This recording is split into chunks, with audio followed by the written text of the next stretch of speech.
Bismillahirrahmanirrahim. Assalamualaikum warahmatullahi wabarakatuh.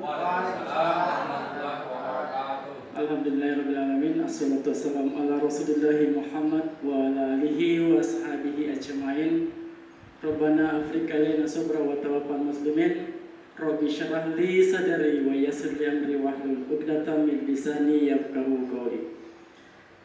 Puji syukur kita panjatkan kehadirat Allah Subhanahu wa taala atas segala rahmat yang diberikan. Pada siang hari ini saya Sukri selaku calon guru penggerak angkatan 5 Kabupaten Maros berterima kasih kepada Bapak Ibu sekalian yang telah meluangkan waktu untuk mengikuti kegiatan kita pada hari ini, KKBM ini, dengan tema mari bersama menerapkan budaya positif UPTD SDN 57 Bulu. Salawat dan salam atas junjungan kita Nabiullah Muhammad SAW, Nabi akhir zaman sebagai rahmatan lil alamin. Baik, hari ini saya akan memaparkan materi tentang budaya positif. Budaya positif sebagaimana visi, misi, dan tujuan sekolah kita, salah satu di dalamnya adalah pengembangan karakter. Nah, karakter itu bisa berkembang ketika berlaku budaya positif di sekolah kita. Bagaimana menerapkan budaya positif, apa saja yang harus dipersiapkan dalam penerapan budaya positif. Mari kita sama-sama mengikuti pemaparan materi ini.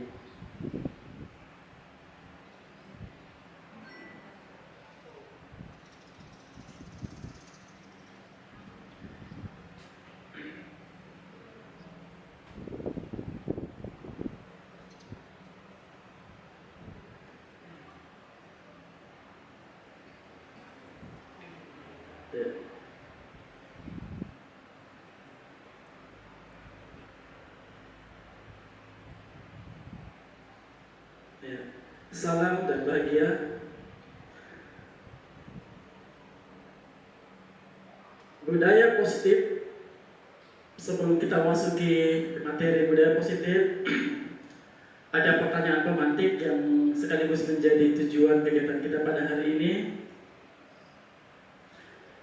Bapak Ibu yang saya hormati, apakah Anda setuju dengan pernyataan yang ada di layar? Yang pertama, hukuman dapat mendisiplinkan anak. Ibu Bapak setuju?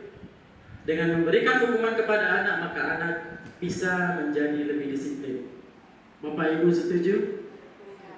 Iya, ada yang setuju, ada yang tidak. Iya. Yang kedua, pemberian hukuman dengan hal positif seperti membaca atau membersihkan halaman sekolah dapat meningkatkan kedisiplinan anak. Tidak setuju? Iya, ada yang setuju, Bapak? Ada yang setuju. Yang ketiga, dengan memberikan penghargaan kepada anak dapat meningkatkan motivasi belajar anak. Setuju? Ya, dengan memberikan penghargaannya. Untuk jawabannya akan terjawab sendiri. Nah, topik kita pada hari ini yang pertama adalah disiplin positif dan nilai-nilai kebajikan universal. Kedua, teori motivasi, hukuman dan penghargaan serta restitusi. Yang ketiga, keyakinan kelas. Materi keempat, kebutuhan dasar manusia dan dunia berkualitas. Yang kelima, posisi kontrol, dan yang terakhir adalah segitiga restitusi. Mari kita bahas satu persatu. Yang pertama adalah disiplin positif dan nilai-nilai kebajikan universal. Apa sih disiplin itu? Nah, sebelum membahas lebih jauh tentang disiplin, saya minta kerjasama dari teman-teman. Mungkin bisa duduk berdua. Bu Wati atau Pak Ali bisa pindah ke depan satu. Ya. Iya. Kalau beliau di sana, nggak apa-apa sendiri ya. Ketua kelas, kepala suku kita sebagai pengamat kita hari ini. Baik, Ibu Bapak, saya minta satu orang menjadi A dan seorang lagi menjadi B. Coba siapa yang menjadi A? A? Iya, Pak. Ini A. A ini ya. Ini B, A, B. Ya. Posisi kiri A, posisi kiri kanan B. Ya. Punya kertas catatan, pulpen, ya. Sobeklah secari kertas kecil. Tuliskan di kertas itu tuliskan di situ sesuatu, apakah orang atau apa itu yang paling berharga dalam hidup kita. Yang paling berharga dalam hidup. Sesuatu yang sangat yang paling berharga dalam hidup kita. Apakah itu orang atau benda kan mungkin, atau mungkin ada rahasia yang tidak mau orang tahu, sehingga kalau orang siapa yang paling berharga dalam hidup kita, ya silakan ditulis.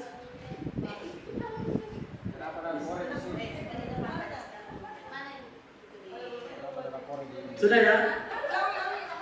Si yang menulis adalah A. Ini A, B, A, B. A yang menulis. A saja yang menulis. B tidak menulis. Ya, tidak tahu. Boleh tahu. Pokoknya kita simpan itu. Tulis saja dulu apa yang paling berharga dalam kehidupan kita saat ini. Sudah?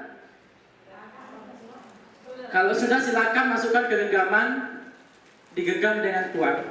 Nah, si B sebentar akan mencoba berusaha merampas hal yang paling berharga dari diri Anda.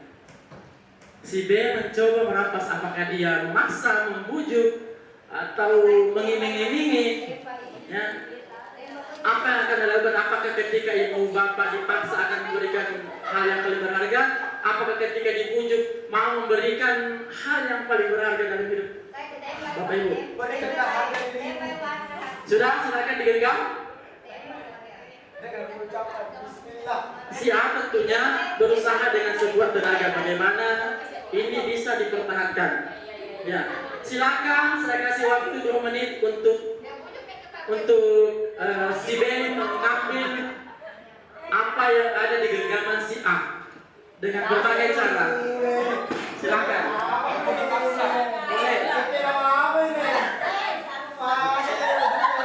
Silakan. Tunggu, disimpan baik-baik, digenggam. Karena dia bisa saja memaksa. Si B bisa saja memaksa mengambilnya. mengambil. Iya, silakan dibujuk. Silakan, mau diancam, mau dipaksa, mau dilapor ke polisi, apa yang akan Anda lakukan? Ya, silakan berusaha mengambil. Ya, bujukan, sambung. Silakan. Ya, oke. Bagaimana, sudah ya? Ya. Nah, saya bertanya, si B tadi mencoba mengambil, apa yang dilakukan tadi untuk merampas hal berharga si A? Kalau dia tidak mau memberikan, walaupun saya bujuk, ya terpaksa saya rampas. Tidak mau. Saya akan mempertahankan apa yang saya pegang. Karena itu adalah hal yang berharga. Makanya saya pertahankan.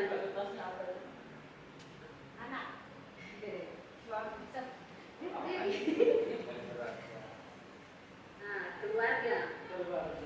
Ya, otomatis ya orang akan mempertahankan keluarganya. Ada tidak yang mau diambil misalnya suaminya? Hati-hati ya, banyak pelakor berkeliaran di mana-mana. Ya. Tidak tergoda ya. Luar biasa. Baik Bapak Ibu, tentunya kita sebagai pemilik barang berharga tidak begitu saja mau memberikan. Mau dibujuk, mau dipaksa, mau dilaporkan ke polisi, tentunya kita sekuat tenaga mempertahankan. Karena itu adalah hal yang sangat berharga buat kita. Ya. Apa yang bisa kita petik dari permainan tadi, kepala tangan? Ya. Orang mengatakan seperti ini. Guru bisa mengontrol siswanya. Seorang orang tua bisa mengontrol anaknya. Orang lain bisa mengontrol orang yang lain. Apakah betul seperti itu? Pak Nawir bisa mengontrol Ibu Mini untuk menyerahkan itu? Tidak bisa kan? Nah, berarti ada ilusi, ada paradigma yang harus kita luruskan. Ya, yang pertama, ilusi guru mengontrol murid.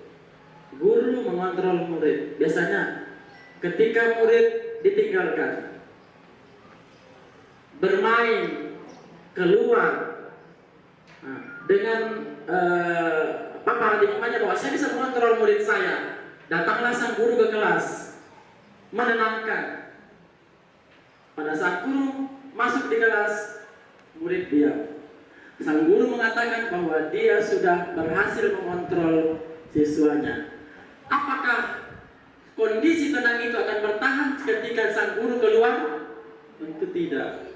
Berarti betul paradigma bahwa guru bisa mengontrol siswanya itu perlu diluruskan. Ya. Yang kedua, ilusi bahwa kritik dan membuat orang merasa bersalah dapat menguatkan karakternya. Ini sering kita sebagai orang tua melakukan kepada anak. Termasuk kita ini sebagai seorang guru, kita sering membuat anak merasa bersalah. Ya, dengan cara seperti ini misalnya, kita lambat kina. Capeknya Pak Guru kasih tahu, jangan kita lambat, masih kita lambat. Itu seolah-olah menekan anak supaya anak itu merasa bersalah. Aduh salah kak, kasihan guruku, ya kan seperti itu. Nah, itu adalah sebuah kesalahan paradigma. Karakter anak tidak akan serta-merta berubah hanya dengan perilaku seperti itu. Yang berikutnya, ilusi bahwa semua penguatan positif, efektif, dan bermanfaat. Ilusi bahwa orang dewasa memiliki hak untuk memaksa. Ya, jangankan orang anak, kita sesama orang dewasa tadi dalam permainan mau tidak dipaksa untuk menyerahkan hal yang paling berharga, itu tidak. Berarti paradigma selama ini masih perlu diluruskan. Ya, tidak ada orang yang bisa memaksa orang lain. Nah, perubahan paradigma terkait stimulus respon dan teori kontrol. Yang tadi itu Bapak Ibu, itu kontrol yang kita lakukan terhadap diri kita. Ya. Dalam teori kontrol, siapa sesungguhnya yang memiliki kontrol? Nah, dalam stimulus respon, kita mencoba mengubah orang agar berpandangan sama dengan kita. Dalam teori kontrol mengatakan, kita berusaha memahami pandangan orang lain tentang dunia. Yang kedua, perilaku buruk dilihat sebagai suatu kesalahan. Ya, ketika anak berbuat kekeliruan, kesalahan, mungkin tidak sesuai dengan aturan yang kita terapkan di kelas, kita langsung menjustis bahwa itu adalah suatu kesalahan. Dalam teori kontrol menyatakan, semua perilaku, apakah itu positif atau negatif, pada dasarnya memiliki tujuan. Ya, ketika kita datang terlambat, itu ada tujuannya, ada alasan yang mendasari. Jadi tidak serta-merta langsung menyalahkan seseorang karena perilaku yang kurang menyenangkan. Tapi itu kita terima sebagai suatu perilaku yang memiliki tujuan tertentu atau alasan tertentu. Selanjutnya, orang lain bisa mengontrol saya. Betul tadi dalam permainan bisa kita kontrol?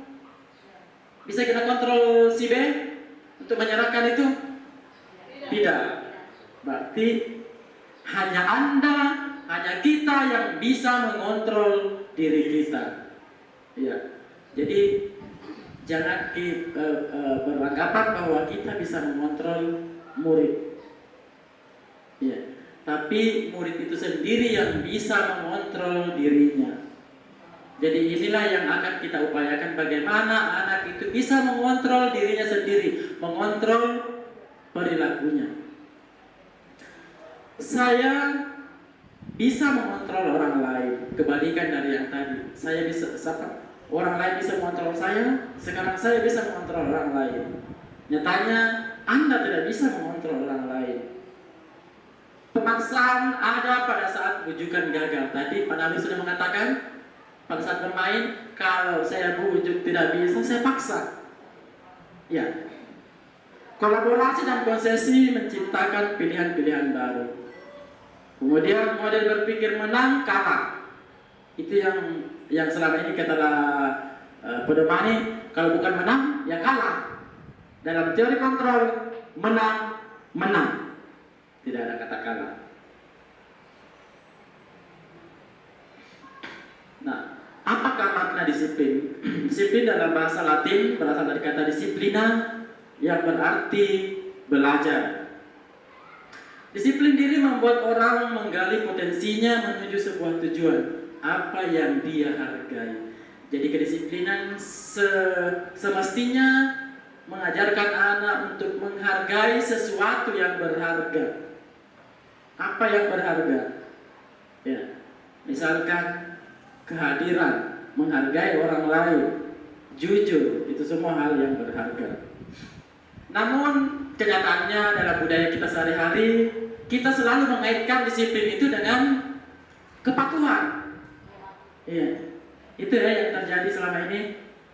Disiplin, ketika kita mendengar kata disiplin, oh dia orang patuh, seperti itu. Kemudian kecenderungan umum adalah menghubungkan kata disiplin itu dengan ketidaknyamanan, karena di dalamnya pasti ada paksaan. Ya, dalam mendisiplinkan anak selama ini budayanya kita yang kita gunakan, ketika anak tidak mengikuti aturan, ada sanksi, ada hukuman. Nah, anak akan menghindari hukuman setelah anak misalkan sering terlambat, besok tidak terlambat karena berkali-kali terlambat selalu diberikan hukuman. Nah, hari kemudian tidak mau dihukum lagi, ia datang lebih awal. Kita anggap itu adalah disiplin. Ya, itu dalam budaya kita menganggap itu adalah disiplin. Padahal kenyataannya ada rasa takut, tidak nyaman si anak, sehingga harus datang lebih awal. Dan bukan itu yang kita harapkan, bukan ketidaknyamanan, tapi keadaan bahagia, keadaan dengan sukarela, sukacita, mengikuti segala aturan yang ada di dalam lingkup sekolah kita. Selanjutnya kita beralih ke nilai-nilai kebajikan universal. Ya, sesuatu yang berharga tadi itu dalam disiplin positif itu adalah salah satunya adalah nilai-nilai kebajikan. Nilai-nilai kebajikan yang berlaku secara umum lintas suku, lintas bangsa, modalitas bahasa. Artinya kebajikan yang diakui oleh semua orang, tidak hanya pada satu tempat. Nah, nilai kebajikan mana itu? Ya tentunya yang ada pada profil pelajar Pancasila. Kita mengenal ada 6 nilai kebajikan atau 6 dimensi dalam profil pelajar Pancasila. Yang pertama adalah beriman, bertakwa dan berakhlak mulia. Dengan berakhlak mulia, apakah itu nilai kebajikan? Tentu masuk ke dalam nilai kebajikan. Kemudian mandiri. Adakah nilai mandiri yang di suatu negara atau di suatu tempat yang tidak mengakui mandiri sebagai suatu nilai kebajikan? Tidak ada. Semua negara menerima, semua sekolah, semua lini menerima bahwa itu adalah suatu nilai kebajikan. Bernalar kritis, berkebinekaan global, bergotong royong dan kreatif. Semuanya ini merupakan nilai-nilai kebajikan yang berlaku secara universal. Ya. Baik, selanjutnya ada pertanyaan terkait disiplin positif. Kalau tidak ada, saya lanjutkan ke teori motivasi, hukuman, penghargaan, dan restitusi. Ya. Teori motivasi perilaku manusia. Di sini ada dua motivasi yang berlaku. Ada motivasi yang sifatnya eksternal dan ada motivasi yang sifatnya internal. Yang pertama, untuk menghindari ketidaknyamanan atau menghindari hukuman. Apa yang akan terjadi apabila saya tidak melakukannya? Kira-kira apa yang akan terjadi ketika kita tidak melakukan sesuatu yang notabene-nya ada hukuman yang menanti? Apa yang terjadi misalnya ketika kita tidak mengikuti aturan, tidak mengindahkan aturan? Apa yang akan terjadi? Iya. Iya. Kalau ada pelanggaran berarti ada apa, Ibu? Ada sanksi atau hukuman? Ada hukuman. Nah, hukuman itulah yang membuat kita ataupun murid kita tidak nyaman. Nah, kira-kira ketika ibu, bapak takut dengan hukuman sehingga mengikuti aturan dengan baik, Anda termotivasi, kita termotivasi. Pertanyaannya adalah motivasi karena apa? Ya, kita termotivasi mengubah karena apa? Takut dihukum. Terima kasih, Pak. Takut dihukum. Karena takut dihukum, berarti itu apakah motivasi dalam diri kita atau dari luar yang mempengaruhi? Dari dalam? Dari luar apa dalam? Takut dihukum, hukumannya dari mana? Dari diri sendiri atau dari luar? Berarti motivasinya dari luar. Berarti dia masuk motivasi eksternal dalam diri sendiri. Betul sekali. Yang kedua, untuk mendapatkan imbalan penghargaan. Anak-anak itu cepat sekali. Siapa yang paling cepat besok Bapak kasih hadiah? Berlomba-lomba besok datang. Ya. Betul ya? Apa yang akan saya dapatkan apabila saya melakukannya? Tentunya mendapat hadiah. Nah, ketika anak-anak termotivasi untuk datang lebih awal, apakah itu masuk motivasi dari dalam atau dari luar? Iya, dari luar. Motivasi eksternal. Nah, yang selanjutnya, menghargai diri sendiri. Saya akan menjadi orang yang seperti apa apabila saya melakukan pelanggaran itu? Saya menjadi orang yang seperti apa? Tentunya menjadi orang yang tidak disiplin. Sementara saya mau menjadi orang yang disiplin. Nah, berarti ini kesadarannya tidak melibatkan pihak luar. Tidak ada iming-iming, tidak ada hukuman, tapi betul-betul dari kesadarannya dari dalam. Nah, itulah yang disebut motivasi internal. Ya. Jadi mana yang ibu bapak pilih, motivasi menerapkan motivasi eksternal atau motivasi internal?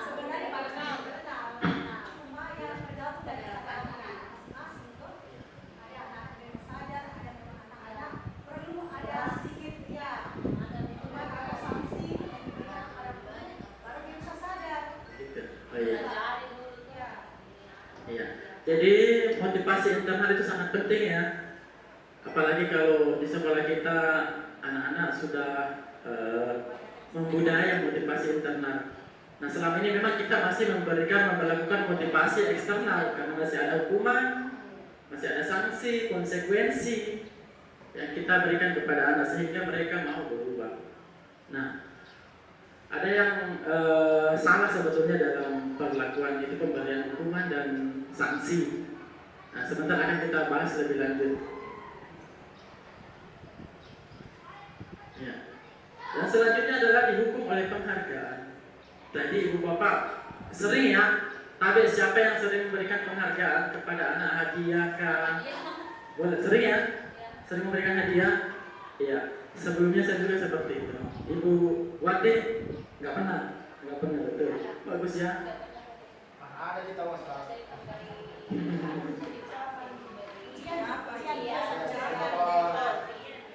Ya, pujian sementara ya.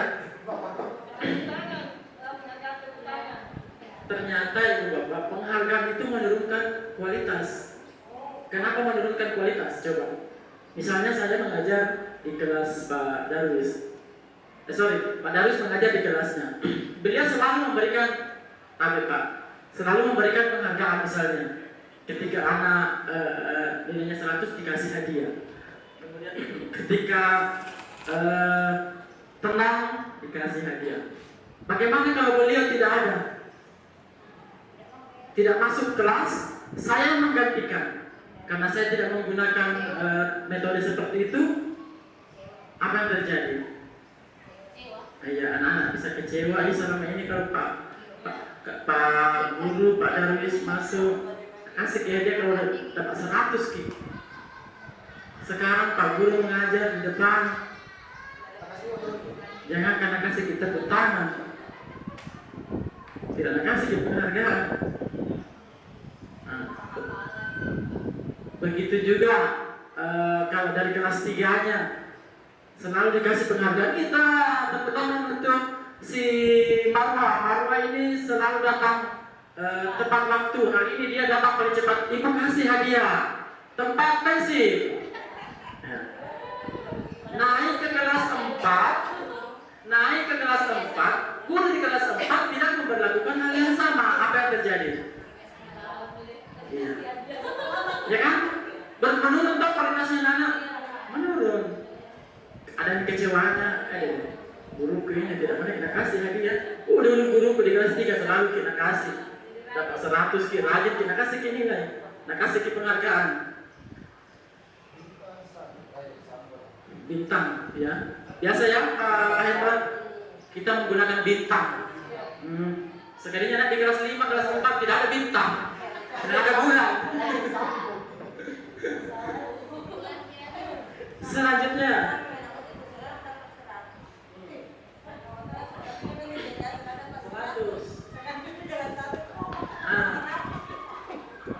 kira-kira dengan seperti itu apakah anak-anak bisa bertahan prestasinya?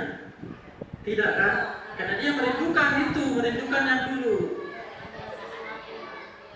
Jadi pantaslah kalau dikatakan penghargaan menghukum anak, menurunkan kualitas dan mematikan kreativitas. Penghargaan mengurangi motivasi intrinsik, motivasi internal. Ya. Penghargaan itu hanya sifatnya motivasi dari luar. Ketika tidak ada motivasi dari luar, hilang sirna juga. Apa? Berarti ada dua tipe pemberian motivasi. Motivasi eksternal dan motivasi internal. Ekstrinsik, intrinsik sama. Nah, motivasi eksternal itu tidak bertahan lama. Hanya pada saat diberlakukan penghargaan atau diberlakukan hukuman, lalu dia mau berbuat. Tapi ketika itu tidak ada, akan kembali, bahkan mungkin akan lebih parah dari sebelumnya.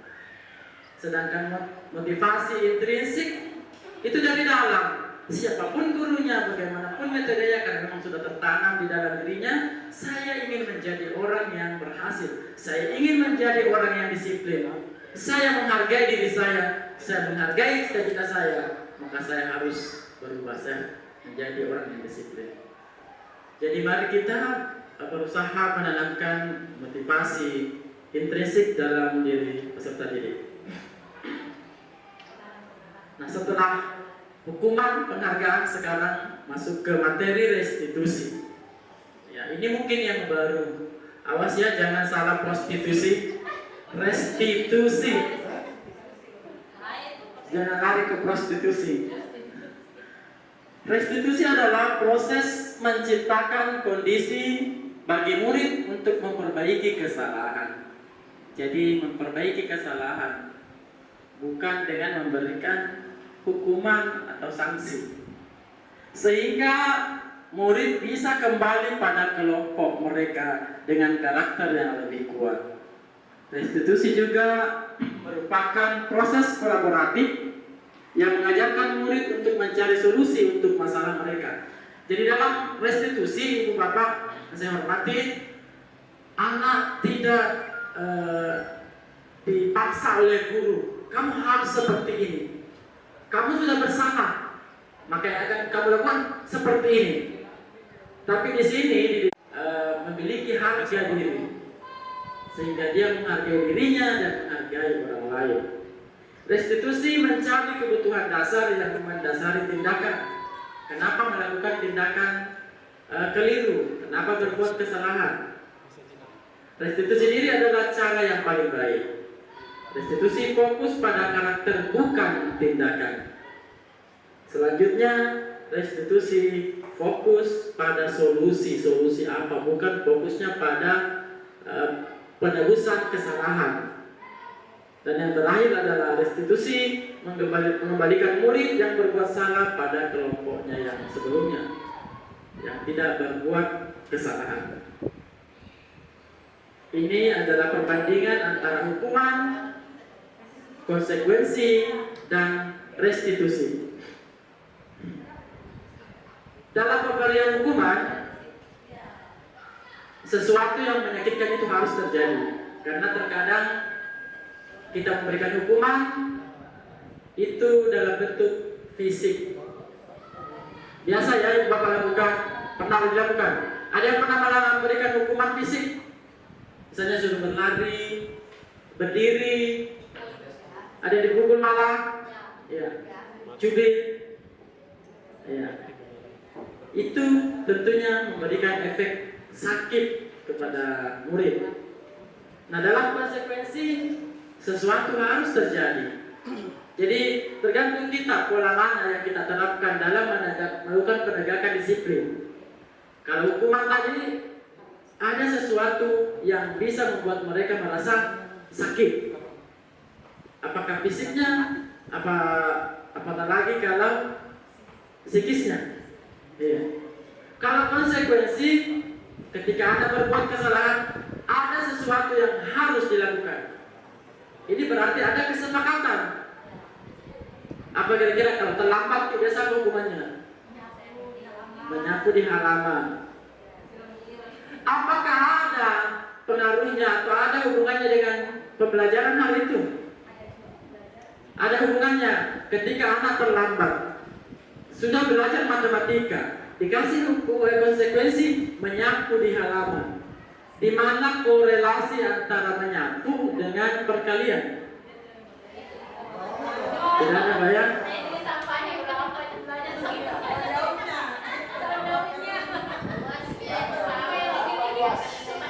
Nah, beda Ibu Bapak.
dimarahi gitu.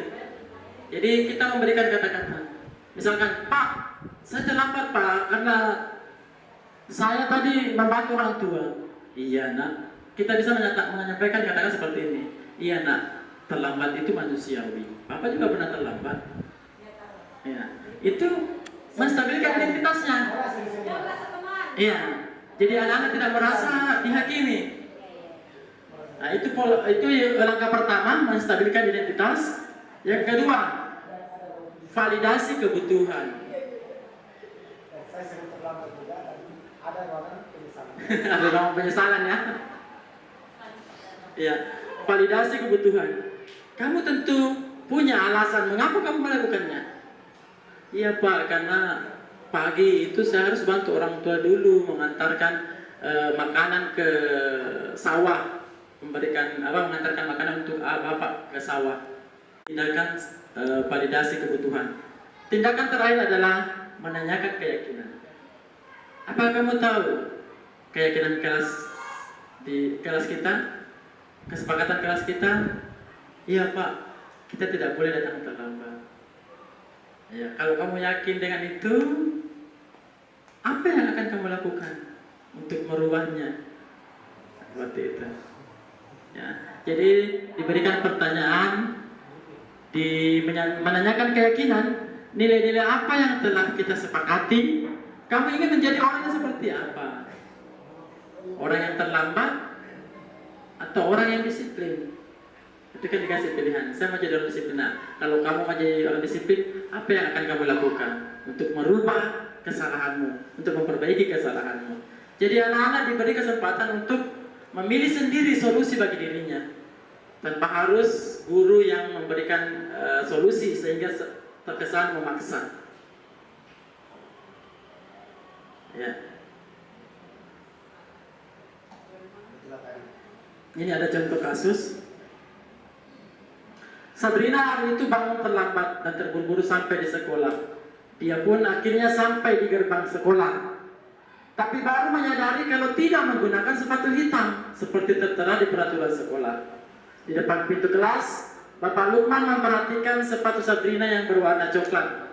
Sabrina berusaha menjelaskan bahwa dia terburu-buru dan salah mengenakan sepatu. Pak Lukman menanyakan Sabrina, apa peraturan sekolah tentang seragam warna sepatu? Sabrina menjawab, sudah mengetahui sepatu harus berwarna hitam, namun terburu-buru dan salah mengenakan sepatu. Selain tidak mungkin kembali pulang karena rumahnya jauh sekali, Pak Lukman tetap bersikeras pada peraturan yang berlaku dan mengatakan, ya sudah,